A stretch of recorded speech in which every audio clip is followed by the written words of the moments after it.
Hi, everybody, and welcome back to Isola TV. Today, we are going to talk with Merve and Seza, from the creative duo from Majj Studio, and we'll talk with them about their studio, their creative process, and their presence at Milan Design Week 2021.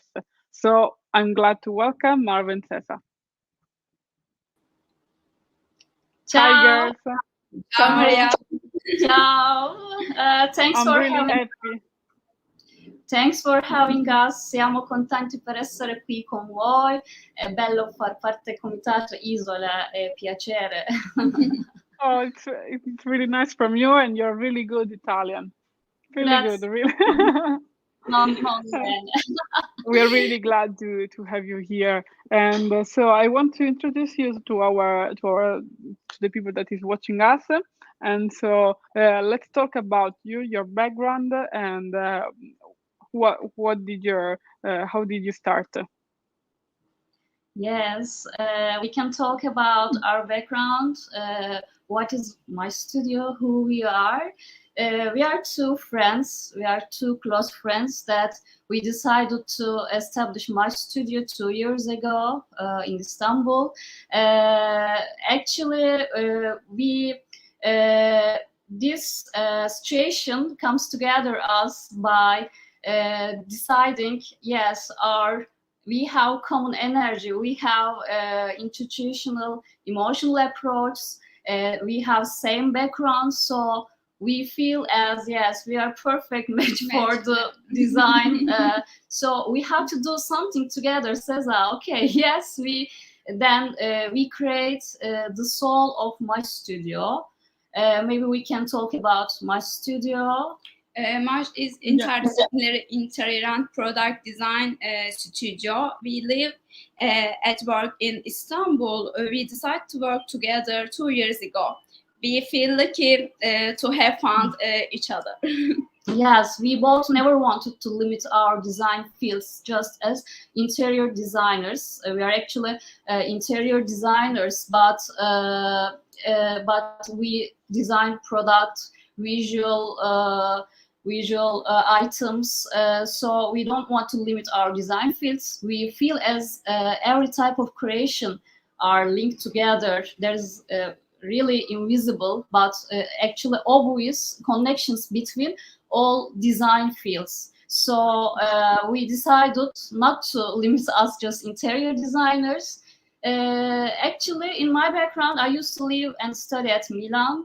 This year, in this period, we have some interior projects at Turkey, Istanbul, and we focus on our clients' works, and also at the same time, academic researches we do.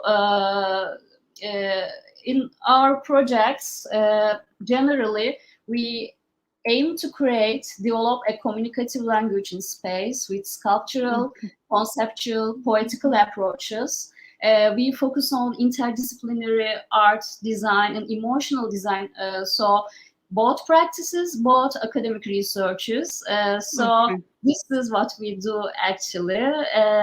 Okay, of course, it's really important to have this kind of background of disciplinary design, and this is really important also for your project. And so, what's your mission? What do you want to communicate with your project? And then we will talk also about some of your projects. Yes, in our projects, maybe you can say something. Okay. We both study interior design, but we create our interior space by designing sculpture furniture according to composition, emotion, and identity. Yes, we really give importance to identity of our products, so we can create freely opportunity to touch every part of space with our own touch. For example, when we decided to design an interior project, we don't want to put a ready-made or ready furnitures. We always want to design some spatial composition with our own products, and they have identity, authenticity. Function and ergonomy borders are sometimes questioned with their dimensions and forms, because they are sometimes can be more sculptural. So we are in actually search of new and excited forms and dimensions. In this process, our products begin to exist in the space independently between function and sculpture, between art and design. So that's really what we want. Maybe we can talk about, we are trying to understand behind all aspects and approaches in different design fields.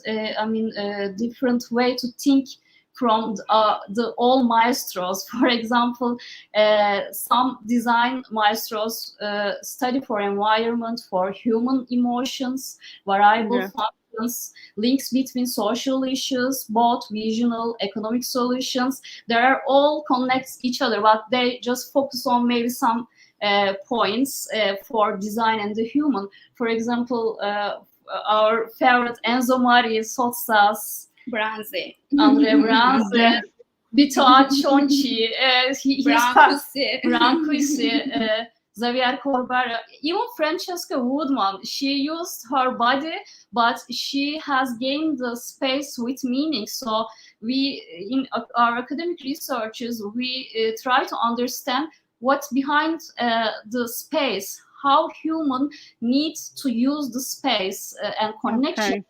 Face each other. Duchamp.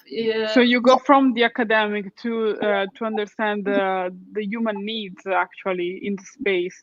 It's not actually like to solve an immediate problem. Yes, of course, but it wants to last in the life of the individual, right? And your background in every project you designed, there's always this artistic background, we can say, right? And we will see it. We can see it also. We can start from your project that you are going to bring in Milan Design Week. It's the Clan chair, and the background of this chair is Yves Klein, right? And so why this approach of artistic approach, and what's behind it? Yes, I think this process is so transformative and considerable process for us. Actually, not different from an artwork. It's like to create something in vividly in life. Transformative ideas become in design field. We want to carry some spiritual or feelings, emotions into the design. For example, this feed us so much because we try to connect how to live, vividly live in connection with design. So we can maybe talk about Klein chair. We love Yves Klein so much, and we focus on its shape to give references from Yves Klein anthropometry of the blue period, human body references we use in Klein chair. So we transform into this spiritual, immortal blue experience to a function, a chair. So it's maybe can be seen not so ergonomic, but when we exhibited in Turkey, one of exhibition, a fair exhibition, people hesitate to sit, but at the same time, they wanted to experience it by trying to sit on, taking photos. They were very undecidable attitudes they have, because it's like non-functionable object there. So this observation is very we were very glad to observe this kind of attitude. So because that's really what we want to do. It's like that. It's first an artwork, but then became design with your touch. It's like that. The artwork, the piece of art of Yves Klein became something maybe useful with Klein chair. Yes. transformative transformative art to function, maybe we can say. It's really simple. There is no there is no strict rules, techniques, but it's handmade, traditional handmade techniques. It is smaller than proportions, normal standard proportions. We use just handmade techniques, but it's good to visualization with client, match with client. This is a salve for client from us, we'd say. Okay, and another piece of design of you that comes from poetry and art. It's Via Clandestina, right? Yeah. Via Clandestina, yes, it's our really poetical approach, because we think it's a metaphor. Why it's metaphor? Because it represents something. It represents the conversation of inner space. Because our inspiration source was Nietzsche, eternal recurrence theory of Nietzsche. Via Clandestina means the secret passage in Latin. So we try to focus on this kind of conceptual meanings. It represents inner journeys, ancient wisdom, accessibility of deep revivals, spiritual process. So this chair for us an interaction tool that you can energize when you experience it. That energy you can embrace when you experience it. So it is meaning. It has meaning. So it has poetry. We really love Via Clandestina chair. Yeah. And what do you expect when people maybe will see it, like what happened with Clan Chair, that they were, I don't know, maybe they don't know if to see it, or if to watch. What will happen when people will watch Via Clandestina? What do you think? Yes, Via Clandestina. Yes, the same. I think the same with the Klein chair attitude, because it has very dimensional, long back. So it's like just sculpture in your home, maybe. So it is. People, of course, hesitate to see it. Maybe they want to experience it because it gives something different than other chairs. So I think it's attractive, but at the same time, little bit confused people. But I think it changes according to place where they exhibit it, or when they put in a home. You are familiar, but when you put in an exhibition, public space, it becomes complicated, the meanings, usage. So I think the space is also important to observe what will happen. So maybe you can say about our Via Clandestina chair, something spiritual. Yes, we are very interested in spiritual fields. Of course. And about talking also about space and how the objects are in the space. Also, Silence Room. It's an important project of you that it's quite famous on internet. You said before the live. Yes. Actually, we never expect this kind of famous item they will be, but it's become very popular, iconic in social media and design platforms. But we are happy because we understand that in bad design there is not maybe so much bad design so bravely in design field. We are really try to understand why they become so so famous. We are in search still. Same heaven. Yes, heavenly atmosphere, because we start from creating feeling. We start before we design. We start to determine a feeling before we design. So our elements have an atmosphere, comfortable usage, combine roundness forms and softness. softness furnishing to reflect an inclusive feeling in human sleeping area. These kind of feelings help us to create a bedroom with our spatial effects furnitures in design fields. And it's important in the creative process to understand what will be the end of the product.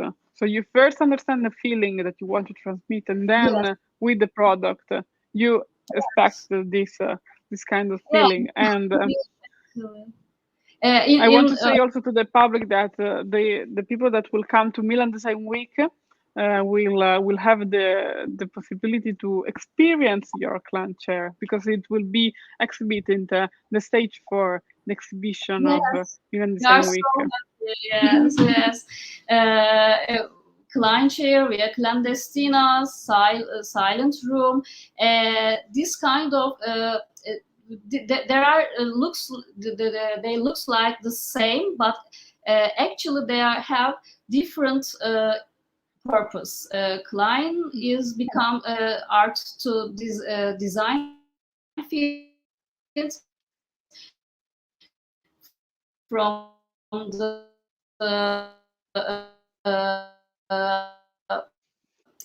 inspiration with Klein. The other one is our mutual feeling with Nietzsche, because Maria, can you see us? Yeah, now I can hear you, because it was freezed, so now I can hear you. I'm sorry.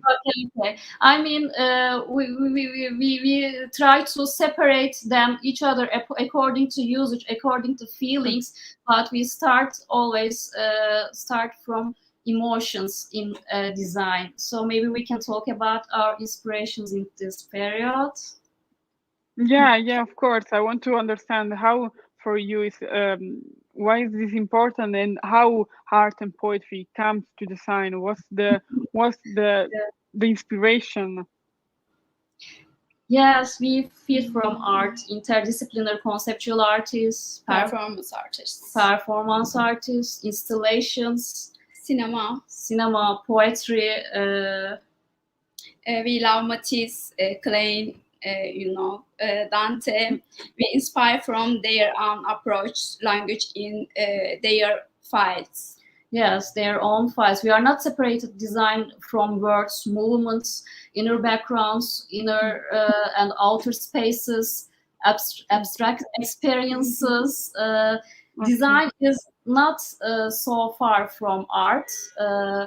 Design and art come closer when there are meaning, emotion, expression, sometimes non-functionable relationship between object, space, and person. These three creates really creative dialogues. This is poetry for us. This creates a question for borders between art and design. For example, when does design become art? This line is really so thin when it becomes poetry, because function, visuality, they become get together so fluidly. So we are in pursuit of some designers, both they are artists. They act as an artist with their technical or conceptual approaches. Maybe we can give examples. Sosa's spiritual and radical approach. Alan Wexler, we love so much. His love of bashal art and communicative language, dialogues between objects, other aspects behind functions. Also Branzi's theoretical, institutional, natural solutions. Andrea Branzi is one of our conceptual, poetical favorite designer, Italian designer. Xavier Corbero, he is sculptor, but at the same time architect. Xavier's memorable desires, client spirituality, maybe. This is what makes the difference, I believe. Maybe sometimes in this world full of people, designers and artists, but what makes this difference is to combine all these disciplines together. Yes, yes. Actually, this is our maestros. So we love their own fields, how to focus on their purpose in design and both art. They are both artists and designers. We think We have some technical problems, they are maybe.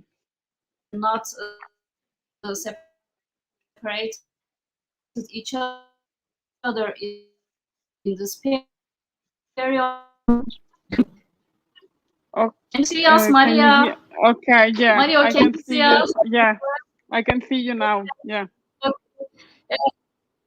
Okay. Yes, that's So I really want to welcome. what There are some we problems. do. We try to focus on how they achieve their goals. Okay. I don't know if you can see me with this kind of talks, like talks. There could be technical problems, and I don't know if Marve and Seza can hear me. But as I said before, to the people that are watching us, I want to welcome everybody to come and see the clencher and the works at the stage 4. Ah, here they are. Can you hear me now? Okay. Sorry for our internet connection because we are in a house in the Mediterranean near the sea. Our internet connection is terrible. Sorry. Yeah, no problem. I can believe, but for this reason, we can't wait to this kind of situation, and so maybe we can sooner or later meet together and have a live talk, really live. Yes, yes. And will be really nice. But so now I want to thank you, girls, for this talk, and was really interesting to understand um, how your inspiration comes from and became your project, and how art and poetry contaminates your works. This is really interesting to listen, and I want to welcome everybody to come and see Clancher to Yes. Milan Design Week, and Sì. we can't wait for it. It's Aspettiamo tutti. yeah, it's like now 5 days until Milan Design Week, and so thank you very much, girls. See you soon, Grazie. and thank you to the Ciao. people that are watching us. Ciao, Thank you, grazie. Maria. Ciao. Ciao. Grazie. Ciao.